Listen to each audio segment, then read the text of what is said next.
তারা দীর্ঘদিন ধরে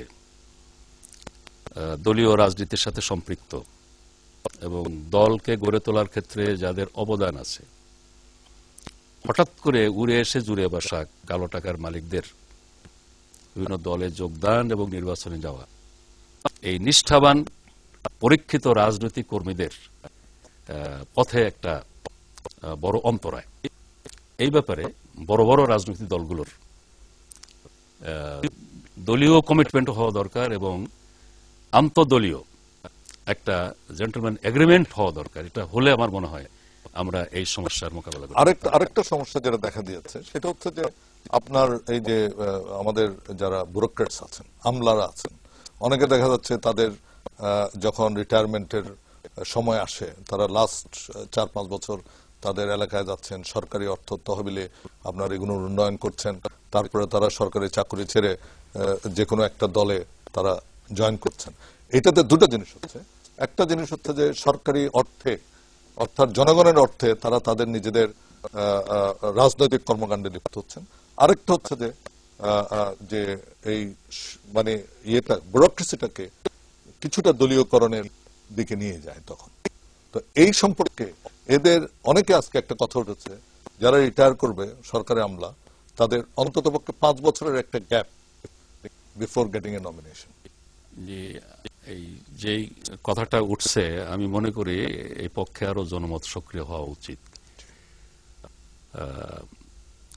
সরকারি সামরিক বেসামরিক কর্মকর্তাদের অবসর গ্রহণের পরে অন্তত যৌক্তিক একটা সময় পর্যন্ত রাজনৈতিক কোনো দলে তাদের যোগদান করা উচিত না, রাজনৈতিক দলগুলোরও উচিত না তাদের নেওয়া। যদি নেয় অন্তত নির্বাচনে নমিনেশন দেওয়া উচিত না।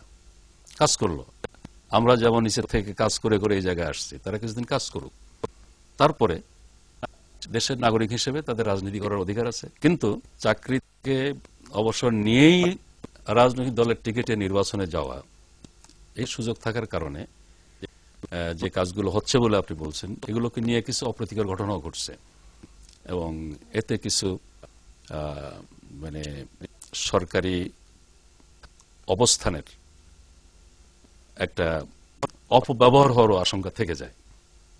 এবং বিশেষ করে রাজনৈতিক দলগুলোর মধ্যে স্বচ্ছতা এবং সেখানে দলীয় ভিত্তি, দলীয় কর্মকাণ্ডের মাধ্যমে গড়ে ওঠার যে একটা প্রয়োজনীয়তা আছে, সেটাও বাধাগ্রস্ত হয়ে থাকে।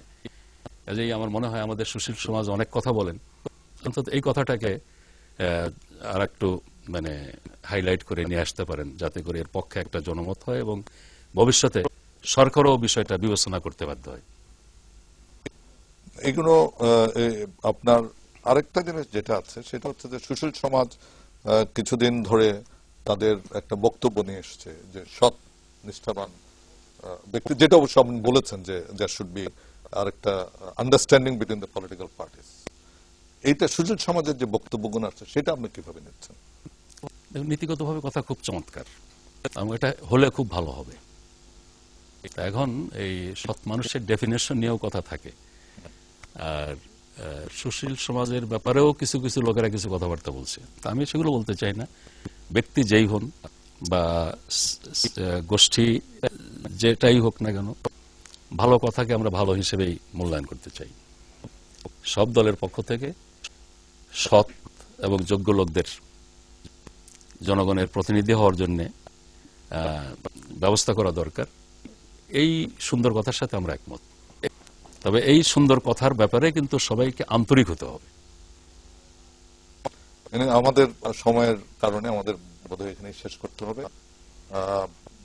আমরা এটুকু বলতে পারি আজকের যে আলোচনার মাধ্যমে, সেটা হচ্ছে যে জাতি হিসেবে আমরা জঙ্গিবাদের বিরুদ্ধে ঐক্যবদ্ধ এবং এই জঙ্গিবাদের কোনো স্থান বাংলাদেশের মাটিতে থাকবে না এবং থাকতে পারেও না।